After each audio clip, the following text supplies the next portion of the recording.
तापत्रय विनाशाय श्री कृष्णाय वयं नमः।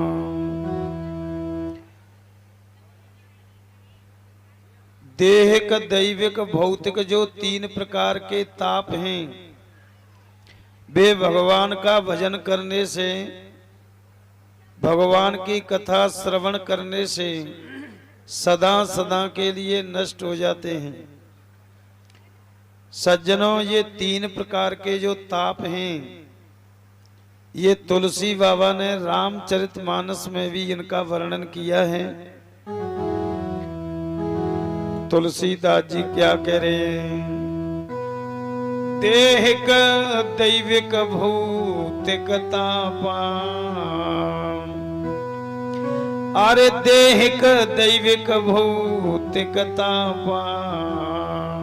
जय हो। राम राज्य का हुए नहीं व्यापार। राम राज्य का हुए नहीं व्यापार। एक तो देहिक ताप होता है। देह माने शरीर का। शरीर का दुख कौन सा है?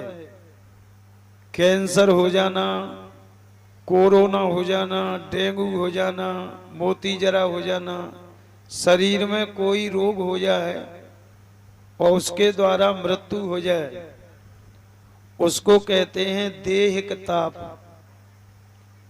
और दूसरा होता है दैविक। दैव कहते हैं ईश्वर से, ईश्वर के द्वारा दिया हुआ जो दुख है वो है कि भूकंप आ जाना,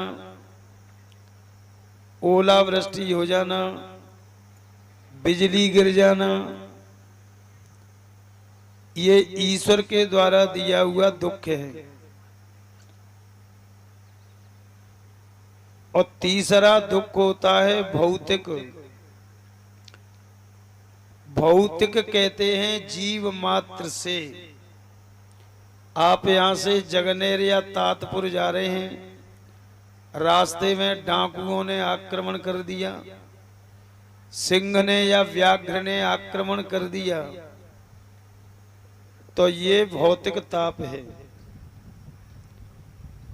ये भगवान का भजन करने वाले, भगवान की कथा सुनने वालों को तीन ताप कभी कष्ट नहीं देते। और तुलसी बाबा क्या कह रहे हैं कि राम राज्य का हुआ नहीं व्यापा। ये राम जी के राज्य में किसी को नहीं व्यापते थे। तो ये मन समझ लेना कि अयोध्या में राम जी के राज्य में राम जी थे, इसलिए ये तीन ताप नुकसान नहीं देते थे। ऐसी बात नहीं है, राम जी अयोध्या में ही नहीं थे, राम जी कण कण में सब जगह पूरी विश्व में व्याप्त हैं, परंतु अयोध्या में ये तीन ताप किसी को नहीं नुकसान देते थे।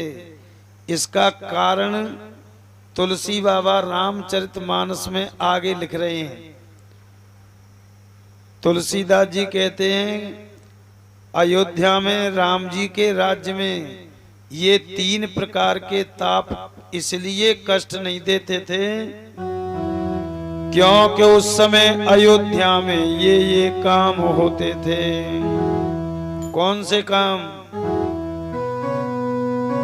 अरे सब नर करहि परस्पर प्रीति। अगर ये काम आज भी होने लग जाए ना तो तीन प्रकार के ताप कष्ट नहीं देंगे। अयोध्या में क्या होता था? अरे सब नर करें परस्पर प्रीति, चलहि सो धर्म सुरते श्रुति नीति। चलहि सो धर्म सुरते नीति। सभी नर नारी आपस में प्रेम से रहते थे, अपने अपने धर्म का पालन करते थे और हर समय वेद शास्त्रों की कथाएं सुनते थे। इसलिए ये तीन प्रकार के ताप कष्ट नहीं देते थे।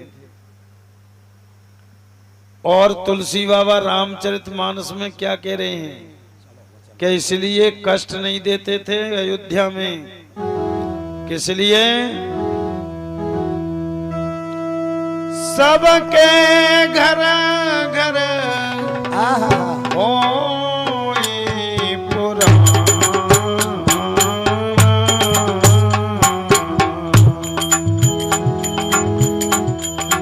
रामचरित पावन वेद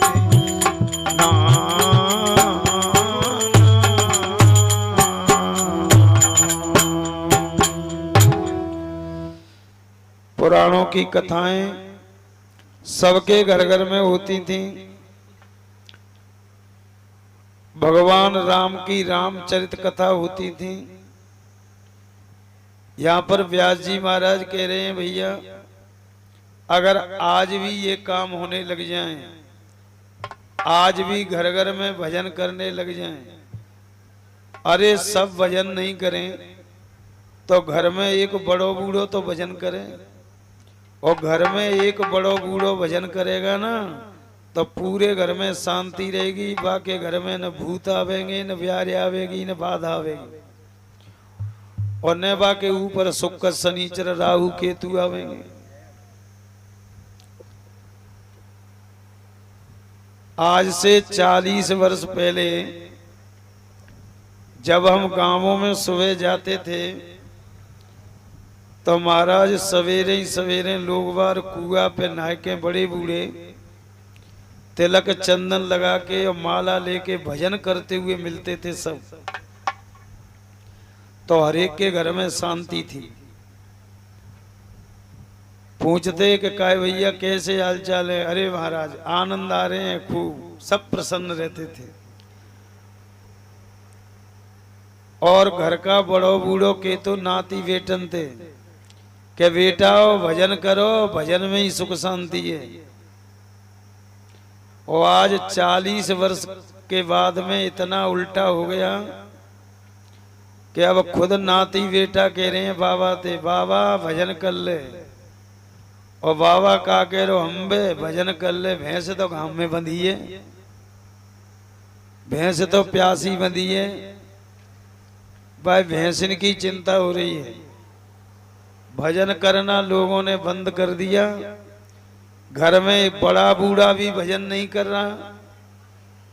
तो यही को मतलब ये महाराज कि डॉक्टरों पे भागना पड़ रहा है, पंडितों से पूछते फिर रहे हैं देखियो महाराज शनिचर चल रहा है कि राहु कैसी दशा है। इसलिए व्यास जी महाराज ने इस पहले श्लोक में ही चेतावनी दी है कि भैया कान खोल के सुन लो, अगर सुख शांति चाहते हो तो भगवान का भजन करो। और वही बात तुलसी बाबा ने रामचरितमानस में लिख दी। तुलसीदास जी क्या कह रहे हैं? अरे राम भजन बिना, राम भजन बिना सुनहु खगेसा,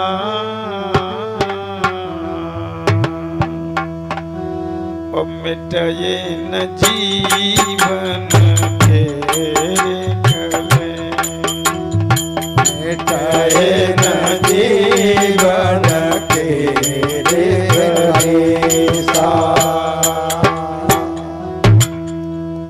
बिना भगवान के भजन के जीवन में कलेश मिट नहीं सकते। और कलेशों को मेटने वाले कौन हैं? भागवत में कहते हैं श्री कृष्णाय वयं नमः। वे भगवान कृष्ण हैं और वे भगवान कृष्ण तीनों तापों का विनाश करने वाले हैं। संसार को उत्पन्न करते हैं, पालन करते हैं और प्रलय करते हैं। ऐसे भगवान कन्हैया जी के चरण कमलों में हम प्रणाम करते हैं।